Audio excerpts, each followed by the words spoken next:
زندگی تو اللہ تعالیٰ نے دے دی ہے، اور یہ بات بھی آپ کو اور ہمیں معلوم ہے کہ ہم دنیا میں مسافر کی طرح ہیں۔ ہر ایک کا زندگی کا ایک وقت مقرر ہے، ہر انسان کو اپنی زندگی کا وہ سفر پورا کرنا ہے اور وہ سفر پورا کر کے اس دنیا سے چلے جانا ہے۔ لیکن اس بیچ کے زندگی کے سفر کو کس طریقے سے گزارنا ہے، کس طریقے سے چلنا ہے، آخر یہ دنیا کیوں بنائی گئی، آخر اللہ تعالیٰ نے اس دنیا کو کیوں بنایا، ہمیں اس دنیا میں کیوں بھیجا، اور پھر جب ہم مر جائیں گے تو مرنے کے بعد میں کیا ہوگا، جنت اور جہنم کیا چیز ہے، یہ جہنم سے بچنے کے لیے کیا طریقے کیے جائیں گے، جنت حاصل کرنے کے لیے ہمیں کن طریقوں کو اختیار کرنا پڑے گا، زندگی کو صحیح طریقے سے گزارنے کے لیے ہمیں کیا کیا طریقے اختیار کرنے پڑیں گے، یہ ساری چیزیں اللہ رب العزت نے قرآن کریم کے ذریعے سے انسانوں کو دی ہے۔ اللہ تعالیٰ کوئی ڈائریکٹ آسمانوں سے آواز نہیں دے گا کہ فلاں انسان تو یہ کام غلط کر رہا ہے، اسے چھوڑ، یہ صحیح کر، اے انسان تجھے میں نے دنیا میں بھیجا ہے تو اس طرح سے عبادت کر۔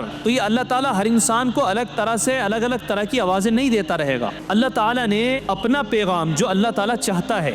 انسانوں سے، جو اللہ تعالیٰ کا مقصد ہے، اس کو اللہ تعالیٰ نے پہلے بھی کتابوں کے ذریعے سے نبی پر کتابیں اتار کر کے اور انسانوں کو پیغام دیا کہ انسانوں تمہیں اس طریقے سے چلنا ہے۔ پہلی بھی کتابیں آئیں، اس میں ان مذہب کے ماننے والوں نے تبدیلیاں بھی کی، چینجنگ بھی کی، جہاں ان کو لگا کہ یہ حکم تھوڑا سا سخت ہے تو انہوں نے اپنی طرف سے دماغ لگا کر کے اس کے اندر عبارتیں ڈال دی اور خلط ملط کر دیا۔ لیکن آخر میں اللہ تعالیٰ نے قرآن کریم، جس کے اندر اللہ تعالیٰ نے پہلے نبیوں کی، پہلے لوگوں کی سب خبریں اللہ تعالیٰ نے اس میں دے رکھی ہیں، اور پھر جو موجودہ زمانے چل رہے ہوں گے ان میں کس طرح سے زندگی گزارنی ہے، اللہ تعالیٰ نے قرآن کریم میں یہ سب چیزیں بیان کر رکھی ہیں، اور پھر مرنے کے بعد کیا ہونا۔ تو اللہ تعالیٰ نے یہ قرآن جو اللہ کا کلام ہے، جیسے میں اور آپ ہم کسی بھی جگہ پر بیٹھتے ہیں تو اپنی بات کی ایک اہمیت سمجھتے ہیں کہ بھئی ہماری بات یہ ہے، ہم نے 4 آدمیوں میں یہ بات کہی ہے، تو اب انسان بات کہہ کر یہ تصور کرتا ہے کہ اس نے جو بات کہی ہے اس کی بات کو اہمیت ملنی چاہیے، اور بات یہ اہم ہے، اس پر دھیان دیا جانا چاہیے۔ پھر وہ اپنی بات کو سوچتا ہے بار بار کہ یہ انسان نے جو بات کہی ہے، میں نے جو بات کہی ہے، وہ اتنی اہم بات ہے۔ تو ایسے ہی جو یہ قرآن کریم ہے، یہ اللہ تعالیٰ کی ذات سے نکلا ہوا کلام ہے، اللہ تعالیٰ نے بندوں سے یہ چیزیں کہی ہیں، اور اس کو اللہ تعالیٰ نے بڑی حفاظت کے ذریعے سے، آپ کو یہ معلوم ہے قرآن کریم میں بھی اس کا ذکر ہے کہ اللہ تعالیٰ نے پہاڑوں سے کہا کہ میں اپنے اس کلام کو تمہارے اوپر اتارنا چاہتا ہوں، پہاڑوں نے ہاتھ کھڑے کر دیے کہ اللہ تعالیٰ آپ کی ذات اتنی بلند اور بالا ہے، اگر آپ اس کلام کو ہمارے اوپر اتار دیں گے تو ہم تو جل کر ریزہ ریزہ ہو جائیں گے، بیکار ہو جائیں گے۔ تو اللہ تعالیٰ نے جناب محمد الرسول اللہ صلی اللہ علیہ وسلم کو چنا اور آپ کے اوپر پورا قرآن کریم نازل فرمایا۔ یہ جو قرآن کریم آیا ہے تو میں آپ سے اس وقت جو سمجھانا چاہ رہا ہوں، میں چاہتا ہوں کہ 10-15 منٹ ذرا اپنا ذہن بالکل متوجہ رکھیں باتوں کی طرف۔ تھوڑا سا کام کاروبار، اور جن کے گھر میں بریانی بنی ہوگی، جمعے کے دن بڑے اچھے اچھے کھانے بنواتے ہیں، تو وہ تھوڑی دیر کے لیے آپ ذرا دماغ وہاں سے ہٹا لیں، اس لیے کہ آپ کی بریانی آپ ہی کھائیں گے، میں تو نہیں جا رہا ہوں کھانے کے لیے۔ تو آپ کے لیے جو بڑھیا کھانے کا انتظام ہے وہ انشاءاللہ آپ ہی کو ملے گا، اس چکر میں پورا ٹھنڈا ونڈا ہو جائے گا، اوون آتے ہیں اس میں گرم کر کے آپ ہی کو ملے گا۔ تو ذرا سا ذہن اس طرف سے ہٹا کر کے اور توجہ دے کر کے بات کو سمجھنے کی ضرورت ہے کہ یہ قرآن، اس سے ہمارا کیا رشتہ ہونا چاہیے، اور کیا ہم جو رشتہ ہمارا ہونا چاہیے اس موڑ پر کھڑے ہیں، کیا اس کنڈیشن میں ہم ہیں یا نہیں ہیں۔ اگر نہیں ہے تو یہ جو بیان کیا جا رہا ہے، اس بیان کا مقصد بھی یہی ہے کہ بھائی زندگی کے اندر چینجنگ لانی، اور قرآن کریم سے ہم نے وہ تعلق قائم کرنا ہے، اور اگر وہ تعلق نہیں ہے تو بالکل ایک دم ایکٹیو ہو جائیے مضبوطی کے ساتھ عمل کرنے کے لیے۔ دیکھیے اللہ تعالیٰ نے قرآن کریم ہم لوگوں کو دیا ہے تو اس کے 5 حق ہمارے اوپر ہیں، بس یہ 5 حق آپ سمجھ لیجئے اور اس کے بعد بات ختم۔ سب سے پہلا حق یہ ہے قرآن کریم کا کہ قرآن کریم پر ایمان لایا جائے۔ ہم سمجھتے ہیں کہ آپ سب جتنے بیٹھے ہیں اور جتنے سننے والے ہیں یا سنیں گے، اس معاملے میں سب اول نمبر ہیں، سب قرآن کریم پر ایمان اور یقین رکھتے ہیں۔ ذرا سی اگر چوک بھی ہو جائے تو ہم لوگوں کے دلوں میں قرآن کا ادب اور احترام کا معاملہ بھی یہ ہوتا ہے کہ ہم قرآن سے اوپر بھی نہیں بیٹھتے، قرآن کریم کی طرف کو پاؤں کرنا بھی پسند نہیں کرتے، طبیعت میں بے چینی پیدا ہو جاتی ہے، اور اللہ نہ کرے اگر قرآن کریم کہیں ہاتھ سے گر جائے تو طبیعت پریشان ہو جاتی ہے، صاحب اب کیا کیا جائے۔ تو چلو یہ مسئلہ بھی سن لو، ساتھ توبہ اور استغفار کیا جائے، توبہ اور استغفار کیا جائے کہ اللہ رب العزت یہ آپ کا کلام ہے، بڑے احترام کے قابل تھا، یہ غلطی ہو گئی، جان کر نہیں ہوئی ہے، آپ ہمیں معاف فرما دیجیے۔ یہ قرآن کریم کبھی بھی گر جاتا ہے تو بعض لوگوں نے کہا پرانے ہیں کہ بھائی جو جزدان ہوتی ہے اس کو بھر کر گیہوں وغیرہ صدقہ کر دیں تو یہ اس لیے کہ پہلے پیسے کم ہوتے تھے، صدقے میں یہ گیہوں وغیرہ ہی زیادہ چلا کرتے تھے۔ آپ نے دیکھا ہوگا اب تو گاؤں میں تو کہیں کہیں ابھی بھی یہ صورتحال ہے کہ اگر سامان خریدنا ہو تو 1 کلو گیہوں لے آؤ اور اس کے بدلے میں جو ہے سامان خرید لیتے ہیں، تو گیہوں کی بھی بڑی قیمت ہوتی تھی۔ تو اس لیے انہوں نے یہ سارا مسئلہ اپنی صورتحال دیکھ کر کے یہ مسئلہ بتایا تھا۔ آج کل تو پیسے ہیں تو آپ پیسے بھی صدقہ کر سکتے ہیں، اس لیے کہ صدقہ کرنے سے اللہ تعالیٰ کا غصہ ٹھنڈا ہوتا ہے۔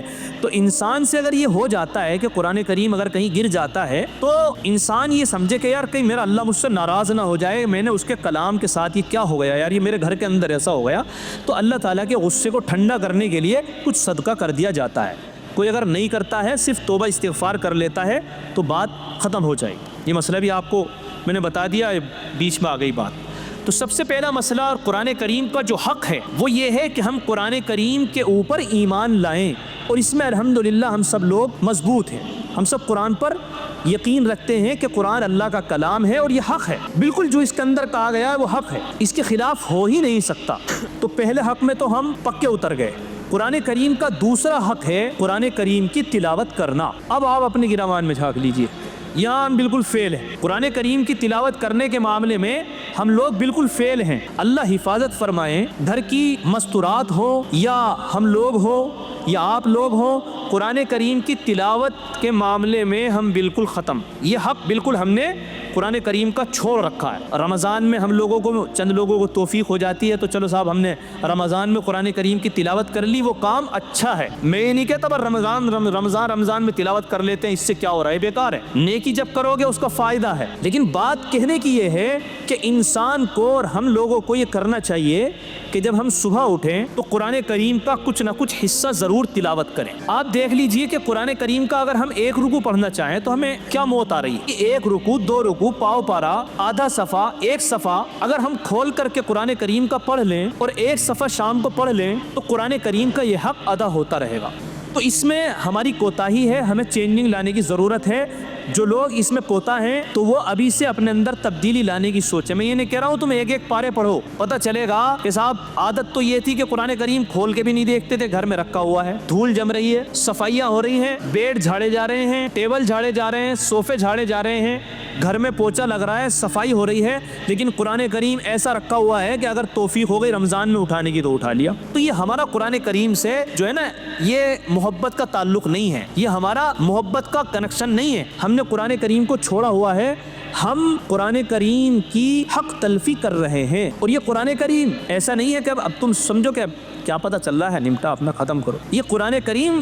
آخرت میں لڑے گا ہم سے کہ اللہ قال الرسول یا رب ان قوم اتخذوا هذا القرآن مہجورا، رسول کہیں گے کہ اے میرے رب یہ ہے وہ میری قوم کہ جس نے قرآن کریم کو ایک طرف ڈال کر کے رکھ دیا تھا، جو کھول کر کے بھی نہیں دیکھتے تھے۔ اللہ ہماری حفاظت فرمائے، جب قرآن کریم کے بارے میں رسول کھڑے ہو کر یہ اللہ کے سامنے شکایت کریں گے اور ہم اپنی گردنوں کو جھکائے ہوئے کھڑے ہوں گے تو ہماری کیا حالت ہوگی؟ ایک تو ہمارے معاملات حالات ویسے ٹھیک نہیں، عبادتیں ہماری ٹھیک نہیں، معاملات ہمارے ٹھیک نہیں، اور مزید یہ کہ قرآن کریم کے بارے میں اللہ کے رسول مد مقابل بن کر کھڑے ہو جائیں اور کہیں کہ یہ دیکھو یہ قوم ہے جس نے قرآن کریم کو چھوڑ رکھا تھا، قرآن کریم کو کھول کر کے بھی نہیں دیکھتے تھے، تو پھر کیا حالت ہوگی ہم؟ تو یہ اپنے دل کے اندر تھوڑا جذبہ پیدا کرنے کی ضرورت ہے۔ تیسری چیز ہے تدبر قرآن۔ تدبر قرآن کا مطلب یہ ہے کہ ہم قرآن کریم کے بارے میں غور و فکر کریں کہ آخر قرآن کریم کے اندر اللہ رب العزت نے ہم لوگوں سے کہا کیا ہے۔ آج آپ غور کر لیجئے، آپ میں 50 سال کے لوگ بھی بیٹھے ہیں، 55 کے بھی بیٹھے ہیں، 40 کے بھی بیٹھے ہیں، نوجوان 30-25 سال کے بھی بیٹھے ہیں۔ ذرا غور کر کے دیکھنا کہ کیا آپ نے کبھی یہ سوچا کہ یار میرے اللہ نے قرآن کریم میں مجھ سے کہا کیا ہے، میں کچھ تو کوشش کروں سمجھنے کی۔ اس حق کے اندر بھی ہم بالکل فیل ہیں۔ ہم نے قرآن کریم کو سمجھنے کی ہمیں فکر ہی نہیں، مطلب ہی نہیں ہے۔ ایک بات میں یہاں آپ کو یہ سمجھاتا ہوا چلوں کہ بعض لوگ قرآن کریم کو خود سمجھنا شروع کر دیتے ہیں۔ سمجھنا چاہیے، انسان کو سمجھنا چاہیے، لیکن ہوتا یہ ہے کہ انسان کے سامنے دنیا کے حالات ہوتے ہیں، قرآن کریم کا ترجمہ پڑھنا شروع کرتا ہے اور اپنے ذہن سے مطلب نکال کر اور پھر وہ دنیا کے سامنے حالات کو رکھ کر اور اپنے مطلب کو دیکھنا شروع کر دیتا ہے، جس کی وجہ سے وہ گمراہی کی طرف جانا شروع ہو جاتا ہے کہ دیکھو قرآن کریم کو میں نے اب سمجھا صحیح کر کے، میری سمجھ میں اب آیا، اور یہ دیکھو اتنے سالوں سے مولانا اور مولوی بتاؤ یہ غلط بتا رہے ہیں۔ تو بھائی اگر کوئی سمجھنا شروع کر دیتا تو اتنا ایکٹیو ہو جاتا ہے کہ اس کو سارے عالم، مولانا، مفتی، امام، محدث سب غلط نظر آنے لگتے ہیں کہ ان لوگوں نے کیا سمجھا، سمجھ تو میں رہا ہوں اب، تو یہ گمراہی ہو جائے گی۔ اس لیے بعض لوگ جو کہتے ہیں نا کہ قرآن کریم کو خود سے نہ سمجھو، اس کا یہ مطلب خود سے سمجھ رہے ہیں اور ایسا سمجھ رہے ہیں کہ میں اس میں کوئی غلطی نہیں کر رہا ہوں، نئے مطلب میں نکال کر کے سمجھا رہا ہوں۔ میری سمجھ میں قرآن کریم آنا شروع ہوا ہے، میں نے ترجمہ پڑھنا شروع کیا، میں جانتا ہوں قرآن کریم کو، تو یار ایسے کیسے ہو جائے گا یار؟ اب ایک آدمی بچپن سے میتھ کو پڑھنے والا ہو، ایک آدمی بچپن سے انگلش کو سمجھنے والا ہو اور اس کی ساری زندگی انگلش کو سمجھنے میں ہی لگی ہے، ایک آدمی ایسا ہے کہ جو میتھ سمجھ رہا ہے اور بچپن سے اسی میں لگا ہوا ہے، ایک آدمی ہے جو الیکٹریشین ہے تو وہ بچپن سے ہی اس میں لگا ہوا ہے، تو یہ سب اپنے اپنے کام کے ماہر ہیں، ان کو ان کاموں کی باریکیاں معلوم ہیں۔ جو انگلش لگا ہوا ہے انگلش میں تو وہ ہر لفظ کا مطلب کہاں کس کا غلط جا رہا ہے، کون سے لفظ کو یہاں رکھیں گے تو اس کا یہ مطلب یہاں سے غلط ہو جائے گا، یہی صحیح والا مطلب ہے۔ تو جو انسان جس لائن میں لگا ہوا ہے اس کی باریکی کو سمجھتا ہے۔ اب ایک آدمی آئے اور 3 مہینے کا کورس کر لے انگلش کا، سمجھ رہے ہیں آپ، اور تھوڑے سے یوٹیوب پہ چند جملے دیکھ کر کے اور باتیں کرنے لگے ہیں، بھائی یہ کیا لوگ پڑھ رہے ہیں، ہم سے پوچھو یار، نئی باتیں ہمیں معلوم ہے۔ تو جو انگلش کا ماہر ہوگا اور جو اس کے ماہرین ہوں گے تو وہ کہیں گے کہ دیکھو یہ نکل کر آیا ہے بیوقوف انسان، چند مہینے اس نے جو ہے انگلش سیکھ لی اور یہ سمجھ رہا ہے کہ میں سب سے اعلیٰ ہو گیا ہوں، تو یہ بیوقوفی والی بات نہیں ہے۔ اب جو لوگ بچپن سے جن کے ماں باپ نے بچپن سے اس کام میں لگایا کہ بیٹا تم تو وقفی اس کام کے لیے ہو کہ قرآن کو سمجھنا اور سمجھانا ہے، اور ان کی جوانیاں اس میں لگ گئیں، بڑھاپے اس میں لگ گئے، تو ان کی قرآن سمجھ میں نہیں آیا، 3 مہینے میں اس نے اپنا مطلب قرآن سے سمجھا اور یہ اتنا اعلیٰ ہو گیا۔ بات سمجھ میں آ گئی؟ بیوقوفی ہے نا یہ گمراہ ہوگا نا۔ قرآن کریم خود سے سمجھو، لیکن ساتھ ہی ساتھ یہ گمان رکھو کہ یار مجھ سے کہیں نہ کہیں ہو سکتا ہے میں اس کو غلط سمجھ رہا ہوں، تو جو اس کے ماہرین ہیں ان سے رابطہ رکھے، قرآن کریم پڑھے، ترجمہ بھی پڑھے، مطلب بھی سمجھے، جہاں اسے لگے کہ یار یہ بات تو ایسے بتائی جاتی ہے لیکن میری سمجھ میں ایسے کیوں آ رہی ہے، تو فوراً رابطہ کرے اس کے ماہرین سے کہ حضرت مجھے بتائیں یہ کیوں گڑبڑ ہو رہا ہے میرے دماغ میں قرآن کو یہاں جو سمجھ رہا ہوں تو میں صحیح نتیجے پہ کیوں نہیں پہنچ پا رہا ہوں، تو پھر یہ اس کو سمجھائیں گے کہ دیکھو تم اس کو سمجھنے میں اس طرح غلطی کر رہے ہو، تو یہ آدمی صحیح طریقے سے قرآن کریم سمجھ لے گا۔ یہ ہے کہ خود سے پڑھنا لیکن کسی ماہر کی نگرانی میں رہ کر پڑھنا، تو انشاءاللہ قرآن کریم کے سمجھنے سے اسے نفع ہوگا۔ تو یہ تھا بھائی قرآن کریم کا تیسرا حق، تدبر قرآن، قرآن کریم میں غور و فکر کرنا۔ جب انسان قرآن کریم میں غور و فکر کرتا ہے نا تو پھر جو دنیا کے حالات چل رہے ہیں نا یہ سب بیکار کی چیزیں نظر آتی ہیں، انسان کو معلوم ہو جاتا ہے کہ بھائی یہ حالات تو سب چیزیں ہونے والی ہیں، اصل جو حق ہے جو اللہ نے بتایا طریقہ وہی ہو کر رہے گا۔ آج ہم لوگ تدبر قرآن میں غور و فکر نہیں کرتے، آج ہم لوگ حالات میں غور و فکر کرتے ہیں۔ آج ہم لوگ کیا تصور کر رہے ہیں کہ بس کسی طریقے سے یہ والی حکومت ٹل جائے اور دوسری والی حکومت آ جائے، بس حالات بڑھیا ہو جائے، کاروبار سیٹ ہو جائیں گے، سارے معاملات ٹھیک ہو جائیں گے، سب بڑھیا ہو جائے گا، 25 میں آ جائے، 27 میں آ جائے، 29 میں یہ ہو جائے۔ ان سے حالات نہیں بدلیں گے، یہ سوچ ہے ہماری۔ اللہ تعالیٰ نے حالات کا بھائی یہ جتنے بھی حالات آتے ہیں یا اس طرح کے حکمراں ہم پر مسلط کر دیے جائیں تو یہ تو قرآن اور حدیث میں بتا دیا گیا سب ہمارے اعمال کا نتیجہ ہے، ان کے بدلنے سے حالات نہیں بدلیں گے، حالات بدلیں گے ہمارے حالات کے بدلنے سے۔ ہمیں اپنا آپ کو بدلنا ہے، جب ہم صحیح انسان بن جائیں گے، صحیح اسلام پر جم جائیں گے، صحیح طریقے سے قرآن کریم پر عمل کرنے لگیں گے، سچے اور پکے ایسے مسلمان بن جائیں گے جیسے صحابہ اکرام تھے۔ ایسی ظالم حکومتیں اس وقت میں تھیں کہ سامنے سے پکڑ کر کے اگر کسی نے ایمان کا اقرار کیا تو کڑھائیوں میں ڈال دیا ہے۔ ہم اور آپ تو پھر بھی بڑے سکون سے رہ رہے ہیں، لیکن انہوں نے یہ انتظار نہیں کیا کہ حکومتیں بدلیں گی تو ہم صحیح ہو جائیں گے، انہوں نے اپنا آپ کو بدلا، اپنا آپ کو اچھا انسان بنایا، اپنا آپ کو